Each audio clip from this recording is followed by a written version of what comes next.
Alô, amigos, bem-vindos ao Gente que Fala ao vivo, de meio-dia a 1 pela rádio Trianon, AM 740 São Paulo, Rádio Universal, AM 810 Santos e AltV, www.altv.com.br, com reapresentação 6 horas da tarde. O nosso site www.gentequefala.com.br, nossa página Facebook /programa Gente que Fala, o Twitter @Gente que Fala AM, o WhatsApp é São Paulo, 11 974012235 e o telefone que colocamos à sua disposição também é São Paulo, 5052-6622. Participando desta edição de Gente que Fala, advogado Cláudio Tucci. Prazer tê-lo aqui, doutor Cláudio. O prazer é meu, muito obrigado pelo convite de participar novamente desse programa. O senhor já ocupou a Secretaria Nacional de Segurança Pública. Sim, sim.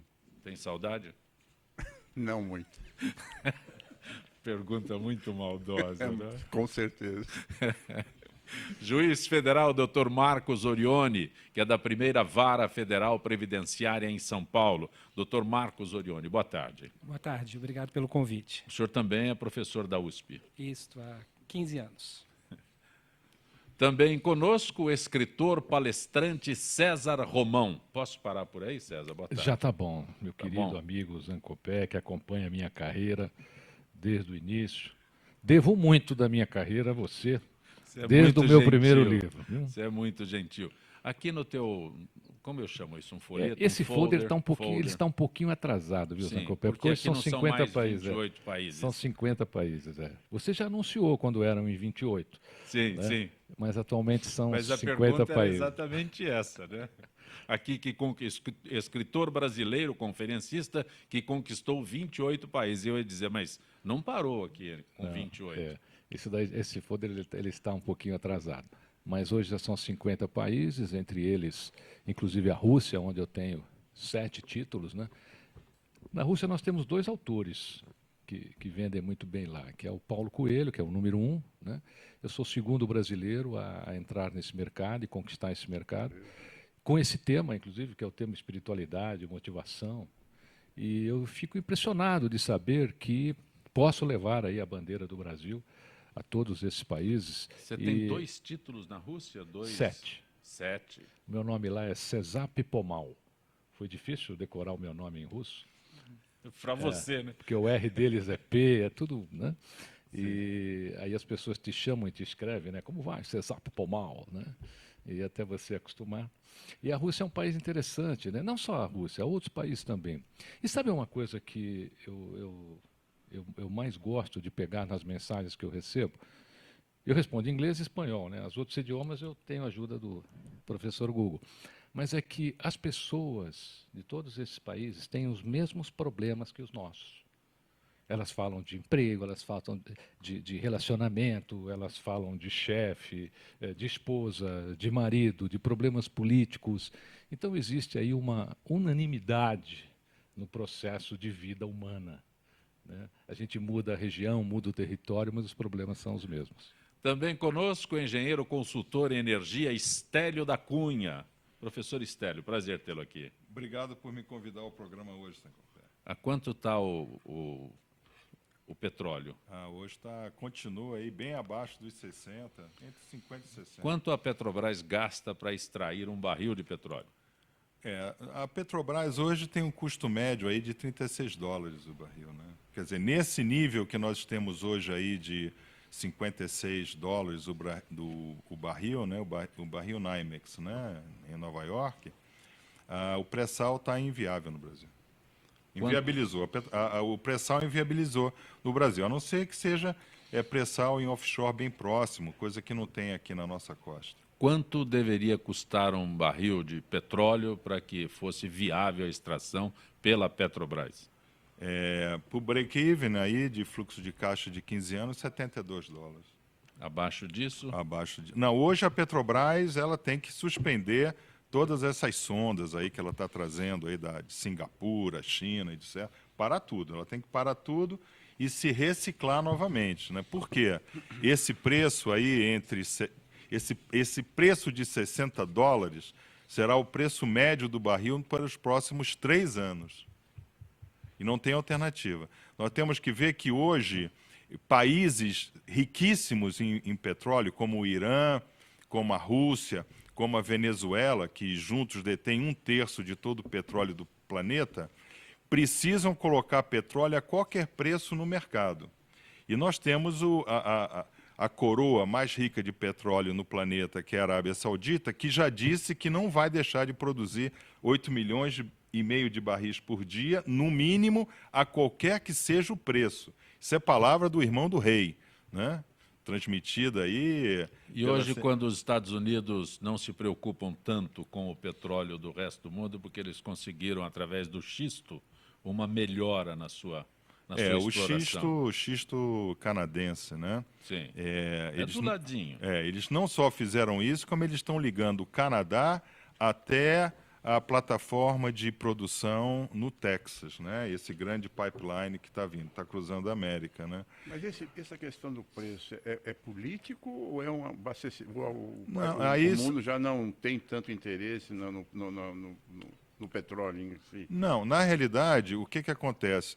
Sempre que existe um excesso de oferta, né, o preço vai cair. O problema é que agora não é só excesso de oferta produzida, é excesso de reserva provada.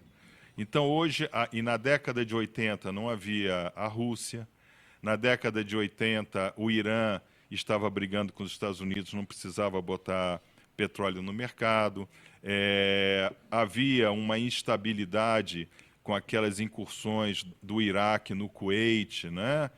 Todas essas incursões políticas. Hoje não, hoje o Iraque precisa de paz para produzir. A Líbia precisa voltar a se organizar para produzir. O Irã precisa colocar petróleo no mercado urgente, porque falta pão no Irã. Idem na Rússia, da onde o professor César fala do livro dele, né? Hoje, esse grande conflito que existe, por exemplo, na Ucrânia, né, que a Rússia bota toda essa pressão. Da onde vem o pão da Rússia? Vem da Ucrânia. E a Rússia mandava gás e recebia trigo. Agora está com esse conflito, né? Então, toda essa questão altera o cenário. Pelos próximos anos, pelo menos $60 o barril vai ficar aí por 3 anos. O Supremo Tribunal Federal recebe hoje do Procurador-Geral da República, Rodrigo Janot, a lista de políticos e empresas citadas no esquema de corrupção da Petrobras. A relação segue para o ministro Teori Zavascki, que decidirá sobre a divulgação ou não dos nomes investigados. No meio político-econômico, o comentário é que a lista está gerando mais expectativa que a convocação para a Copa do Mundo. Por quem eu posso pedir? Dr. Cláudio? Eu acho que nós estamos vivendo um momento de uma ansiedade que se arrasta já há quase um ano, com divulgação de nomes que não sabemos se estão realmente na situação de investigados ou não. Mas eu acho que o país vive uma quadra muito difícil, porque vejo primeiro no trabalho do juiz Sérgio Moro, um trabalho que nós devemos realmente enaltecer, elogiar, não só pela credibilidade que ele nos dá, mas principalmente pelo conhecimento jurídico que ele tem. Penso que hoje o juiz seja um dos maiores experts em lavagem de dinheiro, indiscutivelmente. E imagino o que virá em relação a todo esse trabalho de investigação com as delações premiadas. Imagino que nós teremos algumas surpresas em momento que o país vive sem liderança política capaz realmente de dar uma tranquilidade. Vejo, inclusive, essa situação da CPI em um mau momento, porque nós sabemos que os políticos que estão trabalhando em prol dessa CPI talvez estejam mais envolvidos do que muitas outras pessoas que lá não estão. E não faço diferença entre políticos que estão na oposição ou na situação. Infelizmente, a classe política hoje perdeu muito da sua credibilidade. E o que a gente espera realmente é que o Supremo adote a mesma postura que adotou com relação ao processo 470, chamado mensalão, e que a gente possa realmente, talvez, passar de uma vez por todas o país a limpo. César Romão. A morte foi às portas de um reino e disse que passaria ali no dia seguinte e levaria 200 pessoas daquele reino. E quando a morte chegou no dia seguinte, já haviam morrido 500 pessoas. E o rei ficou muito bravo. Falou, você prometeu levar 200, já levou 500. Ele falou, olha, eu ia levar 200, mas as outras 300 morreram de susto. Então, essa história dessa lista é mais ou menos isso que ela está fazendo. Não sei por que não foi divulgada, eu acho que o povo tem o direito imediato de saber quem são essas pessoas, quem são esses políticos, foram eleitos pelo povo, o povo elegeu, os que foram eleitos escolheram alguns que aí estão. Já está na hora do Brasil rever essa situação de corrupção. Em Portugal, quando você faz ali a colheita das azeitonas, você só derruba a azeitona se balançar a árvore, né? Hoje existem máquinas, né? Tratores que ficam ali balançando a árvore e colhendo as azeitonas. E é isso que tem que ser feito aqui. Tem que balançar esta árvore, tem que encontrar quem foi o culpado, quem são essas pessoas. Eu acho que a mídia tem obrigação de noticiar para que a gente tente limpar um pouquinho essa dignidade, né, que o Brasil vem perdendo no seu meio político. Dr. Marcos Orione. Eu acho, como os que me antecederam, que a situação é bastante delicada, realmente. Só que a gente, quando o Dr. Cláudio sabe disso, quando a gente fala sobre algumas questões jurídicas, para quem não lida com a matéria jurídica, às vezes fica ou inacessível ou a pessoa acha que há algum tipo de situação que poderia ser mais avançada e assim por diante. E nós sabemos que é muito difícil, né, doutor Cláudio, falar sem os autos do processo. Claro. Então, o que nós temos, em geral, são notícias da mídia, que, infelizmente, em alguns instantes, felizmente, em alguns momentos, pela cobertura, por estar presente, enfim, mas em alguns momentos ela torna isso tudo algo muito parecido com o show business, né? Então a gente fica no meio de uma coisa muito midiática. E eu temo que, às vezes, por nós não termos todas essas informações e termos informações fracionadas, que às vezes nós fiquemos reféns de algumas dessas informações. Então, assim, me parece que é um instante realmente delicado, mas com base no que vem falando a mídia e não com base nos autos, nós temos percebido que a maior parte do que vem sendo falado está ligado à denúncia de delações premiadas. Isso tem sido a notícia que nós temos recebido. E a delação premiada, o doutor Cláudio sabe muito bem disso, ele é um instrumento interessante, mas que se deve ter em torno dele muito cuidado, até porque quem delata sai premiado, e com isto há uma possibilidade de que a versão seja uma versão, em alguns momentos, não tão pura como deveria ser. Então, com base nisso, me parece que o procurador Janot vai fazer uma denúncia ou um pedido de instauração de inquérito, né? Um pedido de instauração de inquérito. Por quê? Porque ele só tem delações premiadas, ou pelo menos o que vem se noticiando, já que eu estou sem os autos nas mãos, que é delação premiada, o que é, para o direito, algo muito incipiente e muito pouco em relação ao que deve efetivamente ser uma investigação mais a fundo. E, na medida em que eu tenho ouvido na imprensa, a imprensa tem dito que essa instauração de inquérito não vai distinguir a participação de nenhum daqueles que seriam indicados como indiciados. Ou, portanto, eles ainda não são pessoas que a gente possa dizer que haja em torno deles uma quantidade de provas suficiente para eles terem um processo penal instaurado contra eles. Isso é muito importante. Dr. Cláudio fez uma referência, desculpe interrompê-lo, mas... Sim, claro. Quando ele disse por que já não se divulgou essa lista, né?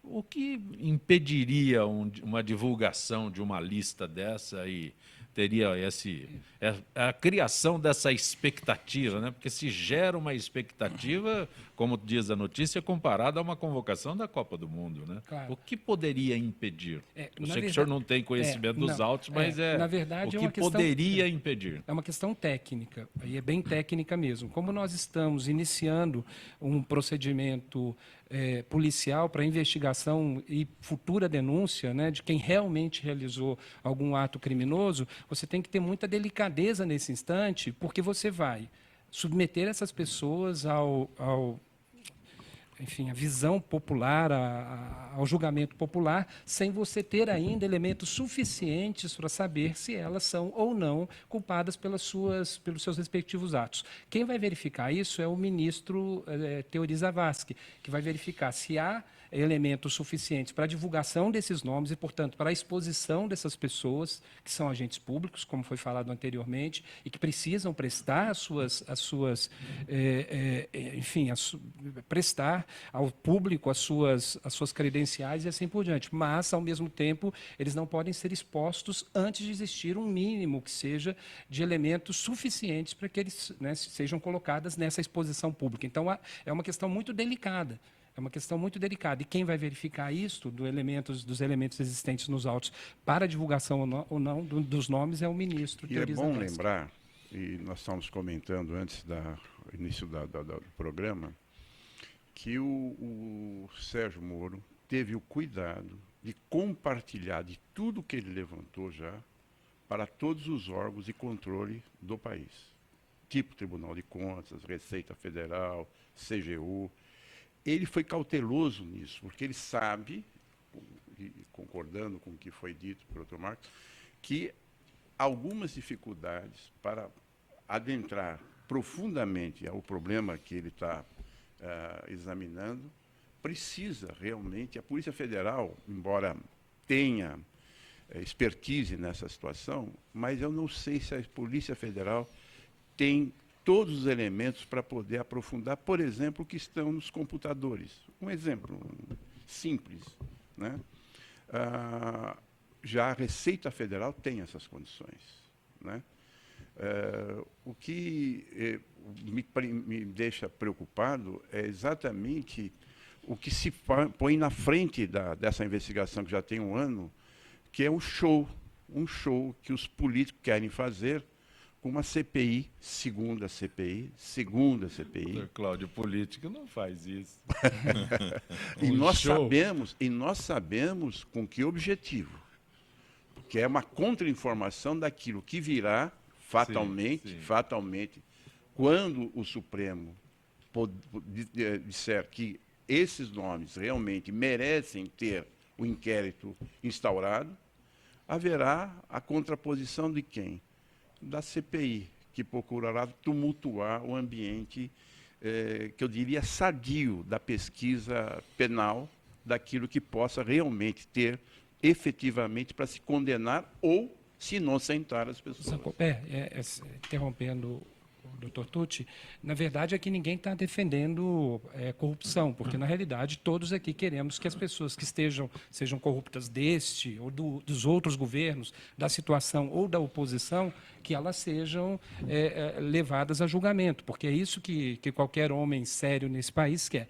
No entanto, há que existir sempre uma cautela muito grande, porque essas questões, elas são questões que além da apropriação política inadequada que vem acontecendo nesse último ano, ela conduz a situações graves, como a da própria Petrobras, né?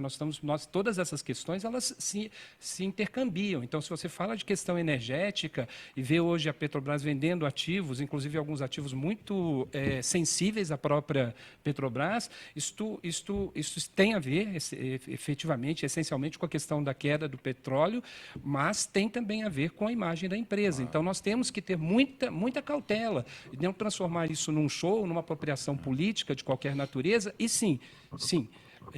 achar os corruptos ativos e passivos, ou seja, tanto as empresas quanto os políticos que fizeram errado. E sempre com essa delicadeza de manter o nosso patrimônio, que é a nossa maior riqueza, que a Petrobras está dentro dessa perspectiva. Se me permite, só para encerrar, eu não quero me prolongar muito, e vamos deixar de lado a ideia de que essas empresas não podem realmente ser investigadas como devem.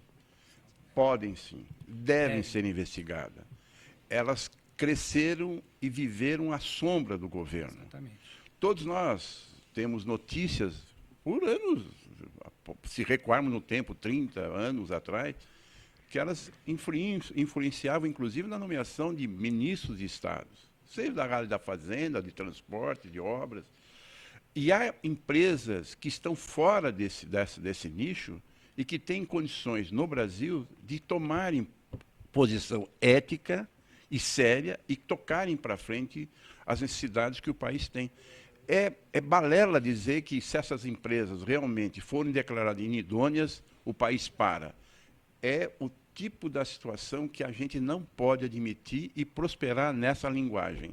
Eu acho isso é a forma de se burlar o que se foi feito até agora. Quando Getúlio Vargas disse o petróleo é nosso, eu acho que esse governo aí interpretou a frase de maneira errada, né? Então, o petróleo é nosso. Tem um ponto nesse assunto da Petrobras. Petrobras é nossa. É nosso, é Vamos tudo nosso. adaptar os O Getúlio disse que é nosso, né? O Sindicato dos Petroleiros, por exemplo, na minha opinião, assistiu tudo isso. E não houve nenhum tipo de manifestação, e ninguém ainda comentou por que essa ausência do Sindicato dos Petroleiros no caso da Petrobras. Essa semana, um jovem... César, houve manifestação deles, sim. Inclusive uma manifestação muito séria que eles lançaram publicamente e na Band News com... Está me fugindo o nome do entrevistador, mas eles fizeram uma manifestação muito clara de defesa da Petrobras e da cautela que deveria exigir. Mas participaram um pouco do processo de denúncia, porque, infelizmente. na minha opinião, eles acompanharam tudo isso, sabiam e participaram um pouco do processo de denunciar isso ao público antes que a mídia trouxesse à tona. Essa semana, no final de uma palestra, um jovem me perguntou, Zancopé, qual seria a minha solução para a política brasileira.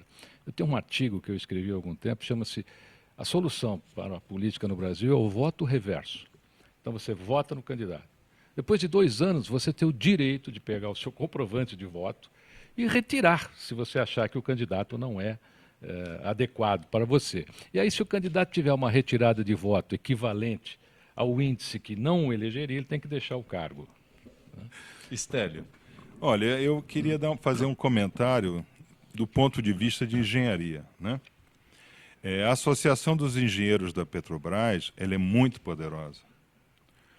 E houve um desvio entre superfaturamento, obras não entregues, etc., em torno de 90 bilhões de reais.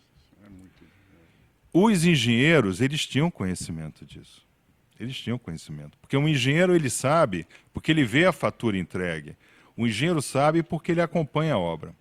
Então, lá no bottom line da Petrobras, lá no canteiro de obra da Petrobras, os engenheiros já sabiam. Então, como engenheiro, eu fico profundamente triste em ver que o CREA, né, da mesma forma que o advogado tem a OAB, o engenheiro tem o CREA dele. O engenheiro não pode fazer nada sem o seu CREA. Eu lamento que a Associação dos Engenheiros da Petrobras, que já fizeram tantas campanhas no Brasil, pelo Petróleo é Nosso, do professor César aí, que ele falou, né? Eles viram e não tomaram providência. Por quê? Isso prova que essa política sindicalista do PT está dentro da Associação dos Engenheiros da Petrobras. E aí, Zancopé, ouvintes do Gente que Fala, eu lamento, a Petrobras tem que ser desmantelada e montada de novo. Porque senão você vai só ver a cobra mudar de couro. Deixa eu só completar uma informação. A entrevista é de João Antônio de Moraes, da Fundação Única dos Petroleiros, que foi dada ao Heródoto. Isto acho que um mês mais ou menos atrás, se colocando contrário a esse tipo de expropriação da empresa, dizendo que os trabalhadores vinham, sim, sistematicamente dizendo a respeito das impropriedades existentes na empresa, e então os trabalhadores não foram omissos. Eu gostaria de falar isso, porque eu acho que os trabalhadores são um elemento extremamente importante. É que em algum momento eles têm limitações. Evidente. Limitação. Não, mas pode parar, doutor. Pode parar, pode Os parar. trabalhadores do chão de fábrica têm limitações. Aquela vanina não foi a público, ela não se entregou, ela não falou, ela não se expôs. E depois se descobriu que ela tinha interesses também escusos, né? Então, assim... Não, mas o interesse escuso dela, tem que tomar muito cuidado. Excelência, ainda não foi demonstrado. Sim. O que a gente sabe, isso sim, que ela falou uma coisa muito profunda para um engenheiro como eu, que estive dentro de empresa de petróleo a vida inteira, né? E a gente sabe, empresa de petróleo não tem nada de novo. Então, é tudo parametrizado. Então, se uma coisa é $2 em Singapura, tem que ser $2 no Panamá também. Então não tem como fugir, né? tudo Então bem. o que acontece? Ela chegou e disse, eu falei com a presidente Foster, não foi? E ela ficou olhando para mim e não me deu resposta. Ou seja, a Foster, que é uma engenheira lá de carreira na Petrobras, ela sabia que o caminho estava complicado. Ela sabia disso. Mas ela não tinha como falar. Tanto Espera. assim... diga. Assim, eu não sei o nível de profundidade em relação às investigações em relação a essa senhora especificamente. Mas eu gostaria de deixar muito claro que a gente não pode aqui colocar na conta dos trabalhadores o que está acontecendo na Não, eu Petrobras. coloquei na conta dos engenheiros, que eu isso faço parte de pra mim também engenharia. é trabalhador. Então, assim, tem que tomar muita cautela, porque tem alguns segmentos da Petrobras, e certamente os trabalhadores estão envolvidos, estão nesse segmento, que são pessoas muito comprometidas com a própria Petrobras. Então, assim, a minha única preocupação é sempre separar o joio do trigo. Talvez, né, doutor Tucci, por conta da nossa condição de trabalhar sempre com a dúvida, na questão da presunção de inocência, a gente lança primeiro uma dificuldade, mas a gente busca provas exaustivas antes de se valer da mídia. Nós temos muito essa cautela, que é uma cautela decorrente de atividades profissionais específicas. Então, por isso é que eu acho que a gente tem que ser muito cauteloso em relação, especialmente aos trabalhadores da Petrobras. O que nós estamos conversando aqui, não vamos esquecer que a nossa querida presidente várias vezes disse que ela estava tomando providências para verificar os malfeitos que estavam ocorrendo na Petrobras. Primeiro, ela não tem nenhuma influência no Ministério Público, muito menos na Polícia Federal. São instituições de governo e não da política hoje perante o PT, o PSDB, seja o governo que vai estar. Instituições de governo, não do governo. Exatamente. Mas a nossa presidente... E há uma outra coisa que a gente tem que deixar bem claro. O que se está fazendo hoje no Paraná não é em relação a 2 ou 3 diretores da Petrobras. É em relação ao governo que aí está e que montou essa situação dentro da empresa Petrobras. Exatamente. Essa é a grande verdade. Nós temos que diferenciar isso. Eu fico assustado quando a imprensa, enfim, até por falta de conhecimento talvez mais profundo, divulga como se a política que está imperante hoje no país, ou seja, a presidência da República, é que está dando condições para a verificação do que ocorreu e está ocorrendo na Petrobras. Não é verdade. Mas a presidente resolveu o problema todo, né? A culpa é do Fernando Henrique Cardoso.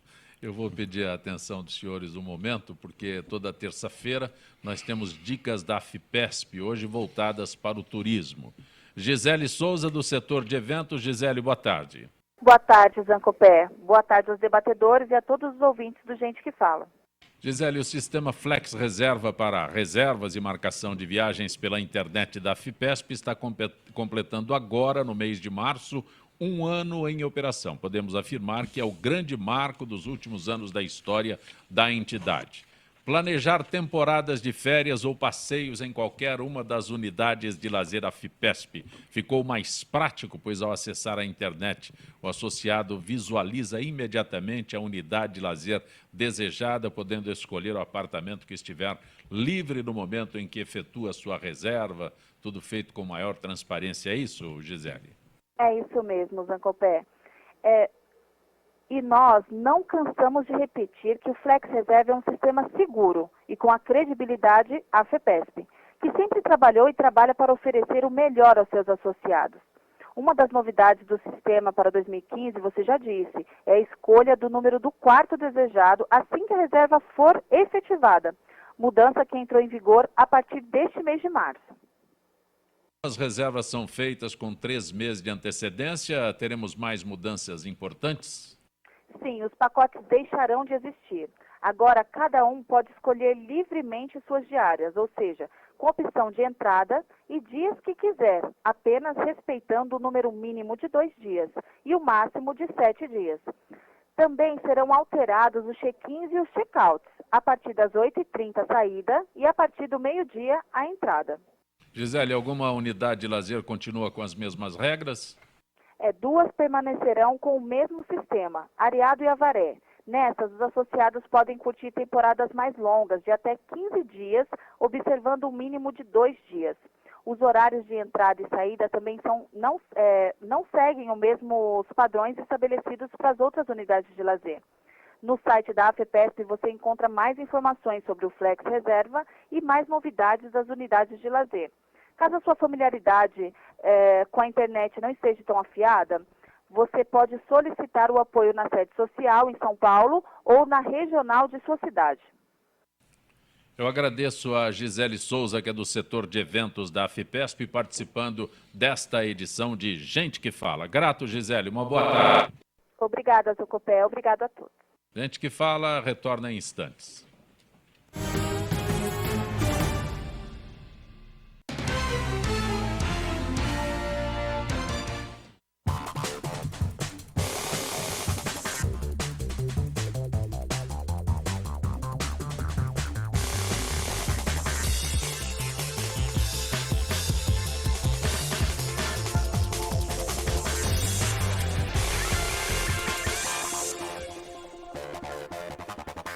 Talvez você ainda não tenha ido à Câmara de Vereadores de São Paulo, porque ela fica longe da sua casa, né?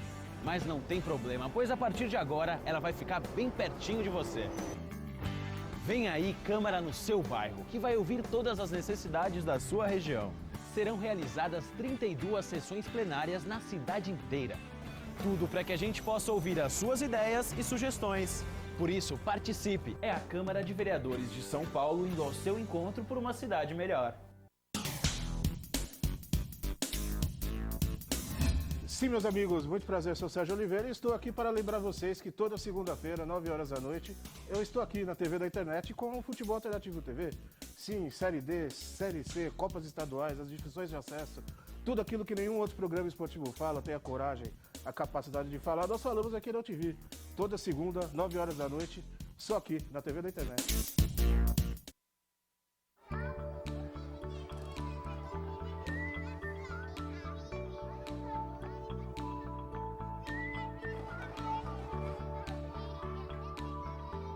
Quando uma criança desenvolve seu potencial, as portas do mundo se abrem para ela.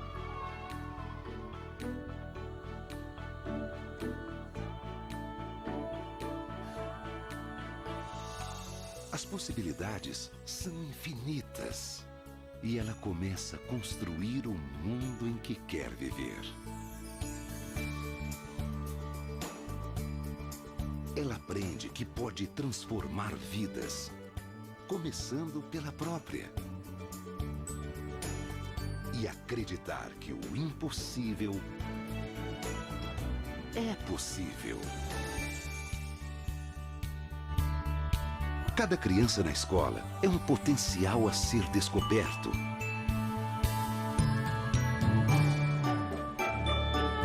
Potencial de realizar sonhos.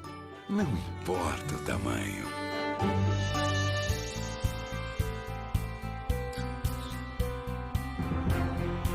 É hora de despertar o potencial das novas gerações. As crianças são o futuro. A educação é o presente.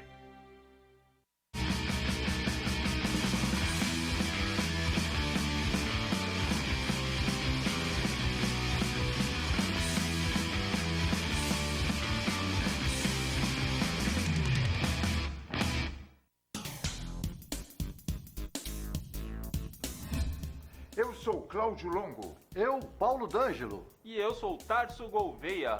Nós apresentamos todas as terças-feiras, às 9 da noite, aqui na altv.com.br, o Família Palestra TV, um programa esportivo onde você sabe de tudo sobre o Palmeiras, aqui na TV da internet.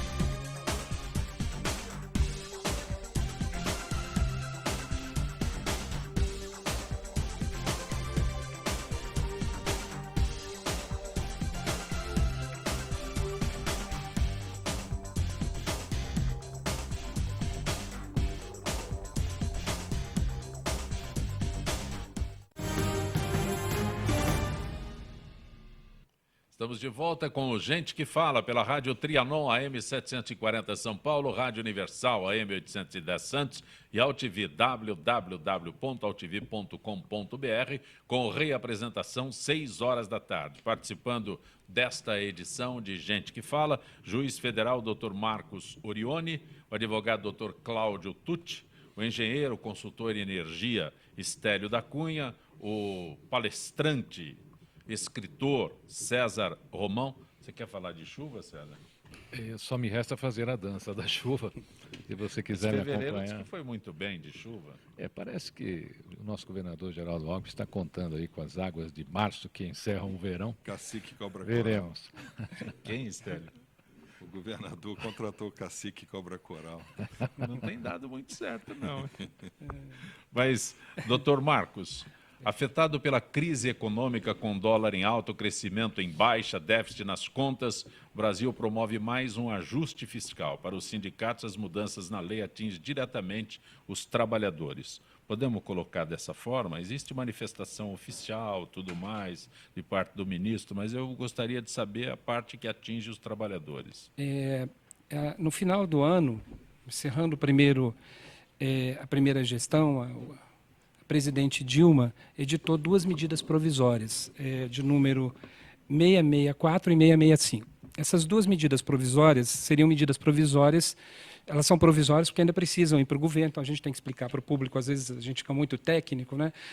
Então há necessidade de passar no Congresso para serem validadas ou não. Essas medidas provisórias teriam como objetivo, supostamente, economizar 20 bilhões de reais aos cofres públicos.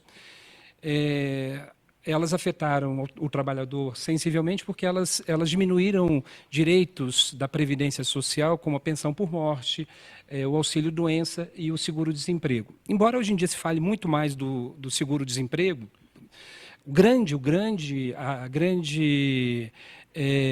problema, na realidade, está no auxílio-doença e na pensão por morte, porque foi uma reforma que eu só comparo essa reforma de tão prejudicial ao trabalhador com a introdução do fator previdenciário pelo governo Fernando Henrique, depois mantido pelos governos Lula e governo Dilma.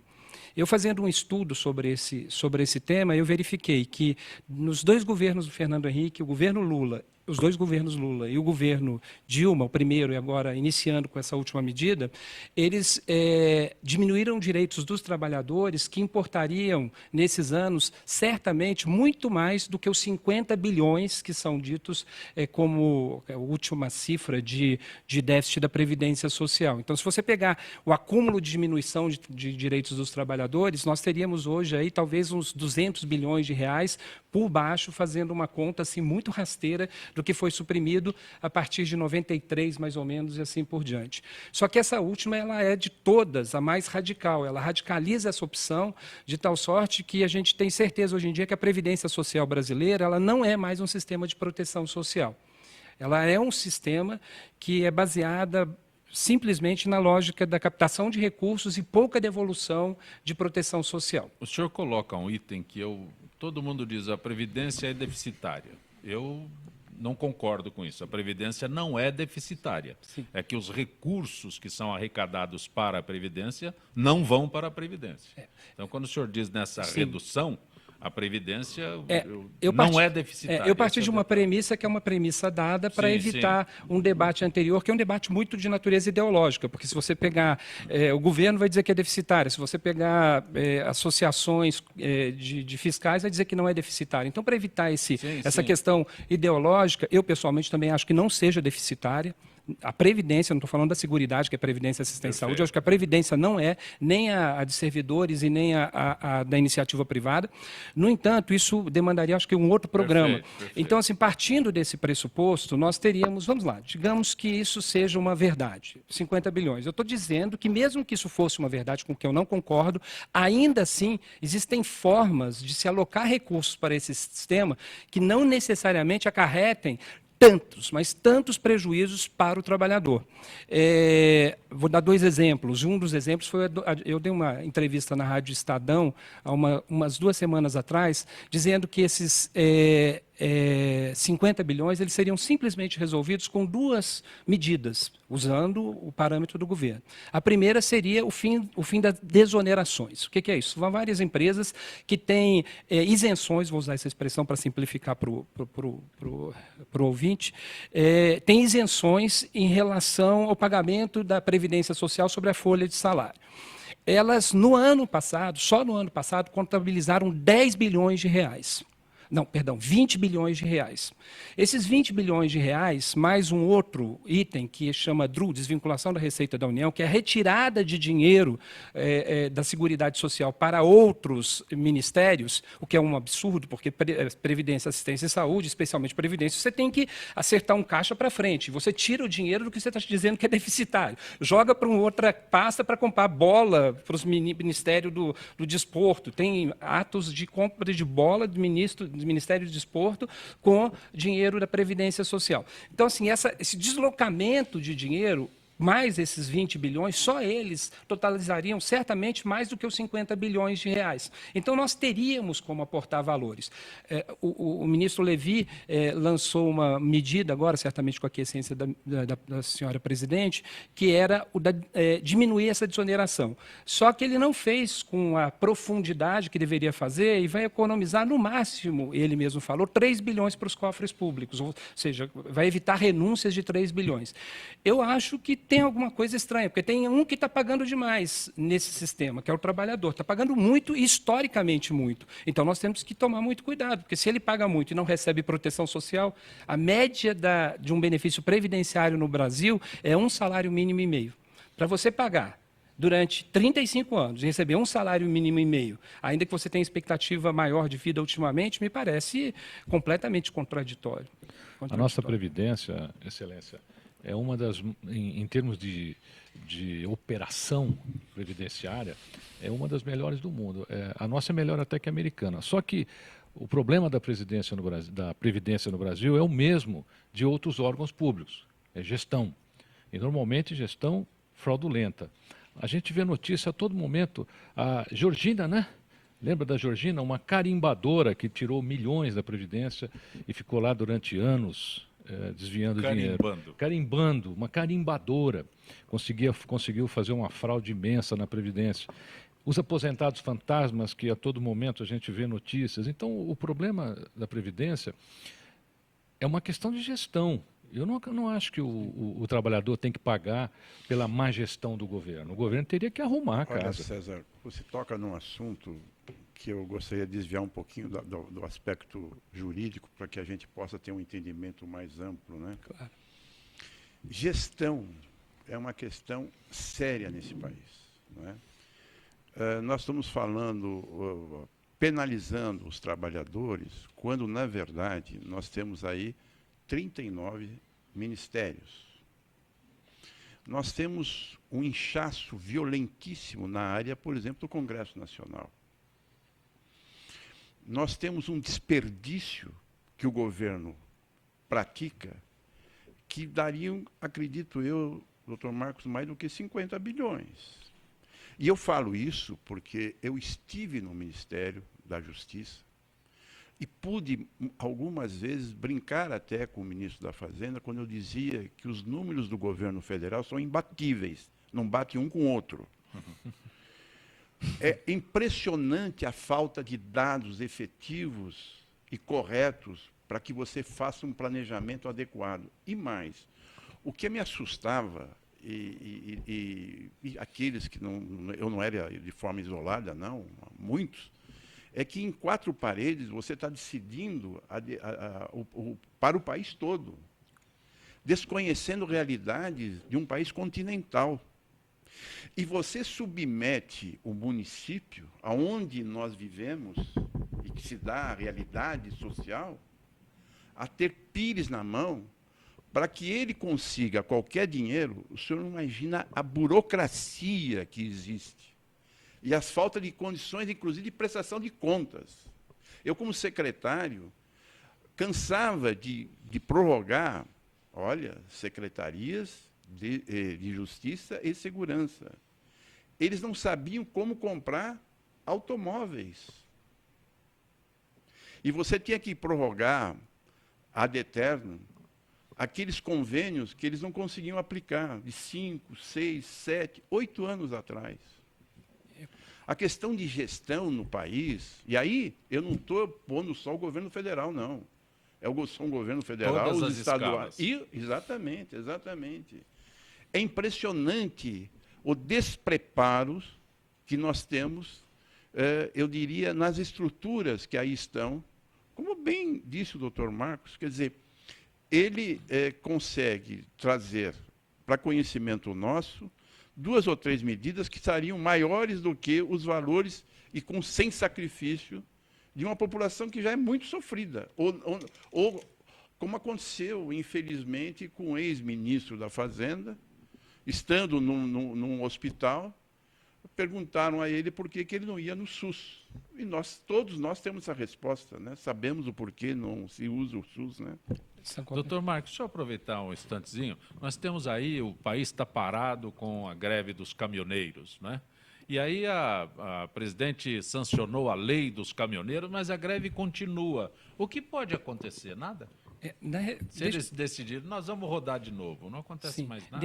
Eu acho que aí, como envolvem 2 questões de natureza até trabalhista e previdenciária, acho que a gente pode pegar as 2 questões e fazer uma resposta só. Só gostaria de fazer uma colocação anterior, observando as questões do Dr. Cláudio e do César, né, que eu acho importantes, que a questão da gestão, ela é importante, ela deve se perceber que isso não é uma invenção também desse governo, a gente tem isso historicamente em governos anteriores, assim como a corrupção não é uma invenção desse governo, ela atravessa vários governos, então a gente tem que ter sempre muita sensibilidade para perceber que o país não inventou agora a má gestão e nem inventou agora a corrupção. Na verdade, nós estamos trilhando esse péssimo caminho há muitos anos. Agora, óbvio que não há povo que aguente isso por muito tempo e o povo, de uma forma geral, está mobilizado em torno dessa questão, tanto da gestão quanto da questão da corrupção. Eu acho muito importante até perceber uma coisa que o César falou, que é a questão das fraudes dentro do sistema, que é uma coisa sensível, mas ao mesmo tempo que é sensível, e os fraudadores, assim como os corruptores ativos e passivos, ou seja, aquele quem dá dinheiro e recebe dinheiro, devem ser punidos, ou seja, a Georgina e aquele que faz junto com ela a fraude no serviço público devem ser punidos. Mas a gente tem que tomar muito cuidado, porque o sistema, à medida em que ele ficou falando em fraude, ele cometeu um certo equívoco, que foi passar para o segurado, ou seja, para o trabalhador, de novo, a punição pela fraude. Então, em geral, se diminuiu os direitos, restringiu os acessos, colocou provas excessivas para qualquer trabalhador conseguir qualquer coisa, decorrente exatamente da falta de cuidado com a questão da fraude. Então, a gente tem que entender essa coisa, mas perceber que não adianta criar restrições aos direitos das pessoas para combater fraudes e corrupção. A gente, na verdade, tem que entender que o país precisa continuar existindo, né, de uma maneira a não punir aqueles que querem realizar as coisas de forma escorreita, porque a presunção no direito, né, doutor, é a da boa-fé. Agora, punir os que fazem má-fé. Mas o país ele lida com essa tortice das coisas, né, porque ele entorta as coisas e pune quem está fazendo o correto. Fica mais fácil, né? E nessa perspectiva vem essa questão dos caminhoneiros, que é um problema muito sensível, né? Em qualquer país do mundo, o abastecimento ele é fundamental para a realização das atividades normais de uma sociedade e de uma atividade governamental. Nos anos 70, no governo Allende, é muito conhecido que um dos grandes problemas do governo Allende, ele enfrentar a sua transição para um socialismo democrático, foi exatamente a questão do abastecimento. Vários boicotes que foram feitos ao governo para a realização de abastecimento. Aí criaram-se as juntas provisórias de abastecimento, com a participação popular, enfim. É claro que aqui nós não estamos no modelo revolucionário nem nada disso, mas nós estamos no modelo em que a gente se pergunta por que dessas greves, ou como elas, a genética delas, politicamente o que elas são, o que intentam essas greves, o que elas têm na sua finalidade. É engraçado porque, na verdade, ela é uma greve um pouco diferente, porque ela é feita por quem é dono do caminhão. Então, na verdade, hoje em dia a gente não sabe se ela é um lockout, que é uma greve de patrão, ou se ela é uma greve de trabalhador. E isso é muito sensível, você definir ela como lockout ou como greve de trabalhador, porque o lockout não é permitido dentro do nosso sistema, que é geralmente uma atuação do empresariado no sentido de politicamente cercear determinados governos. Tendo essa como lockout não seria possível. Tendo como greve política, a nossa jurisprudência, por exemplo, não permite greve política, embora eu não seja antipático à greve política, eu sou bastante simpático a que as pessoas vão à rua para pedir mais do que os seus salários, para pedir não corrupção, para pedir promulgação de legislação e assim por diante. Ou sanção nesse caso, eles foram para debater algumas questões que a gente não sabe até que ponto elas são patronais e até que ponto elas são de trabalhadores. E eu acho que, em qualquer caso, a polícia não deve intervir de forma violenta. Isso é minha percepção clara dos fatos. Mas, uma vez tendo um ou outro elemento, a gente pergunta assim, diminuição de frete, interessa a quem? Diminuição do diesel, interessa a quem? Aprovação dessa legislação na sua íntegra, interessa a quem? Porque a gente tem que definir os interesses até para... pedágio. A questão do pedágio, interessa a quem? Para a gente saber se isso é um movimento empresarial contrário a um estado de coisas ou de trabalhadores. Nenhuma das duas deve ser reprimida. E o que aconteceu mais recentemente é que algumas das demandas trabalhistas, a primeira grande proposta aceita, foram de demandas trabalhistas, que eram aquelas que, para mim, protegiam a sociedade mais do que se imaginava, porque um sujeito dirigir 8 horas e ter mais 2 horas extras era mais ou menos sensível, mas ter mais 2 horas extras significa que ele vai ficar 14 horas ao volante. E esse sujeito, 14 horas ao volante, com redução de jornadas de descanso e assim por diante, que eram coisas conquistadas do trabalhador, me parece que o retrocesso. É um contrário ao que aquele trabalhador de proteção tinha.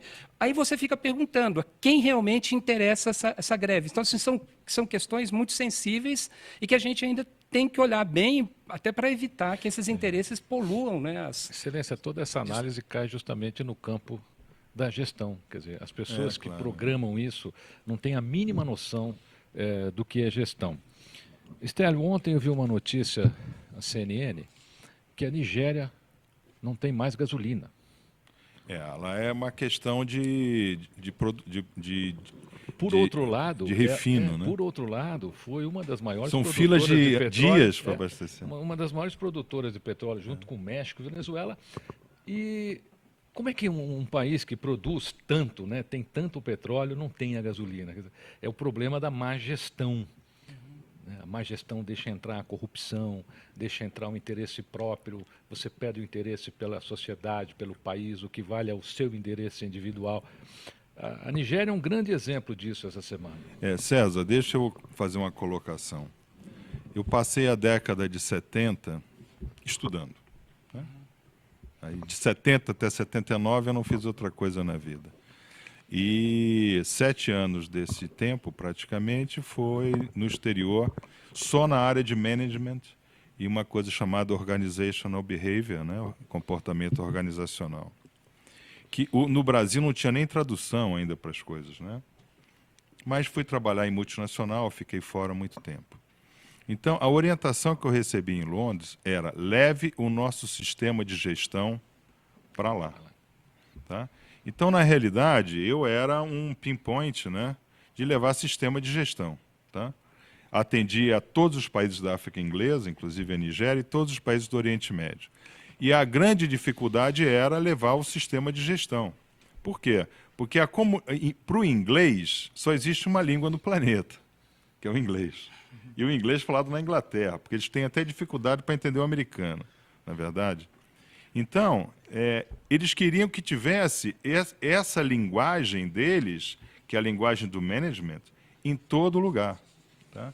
Muito bem, eu fiz isso durante 20 anos na minha vida. Em um determinado momento, com um político aqui nesse nosso país, eu falei assim: olha, o grande problema do sistema educacional brasileiro é que ele não ensina, lá na origem, a criança começar a atingir meta.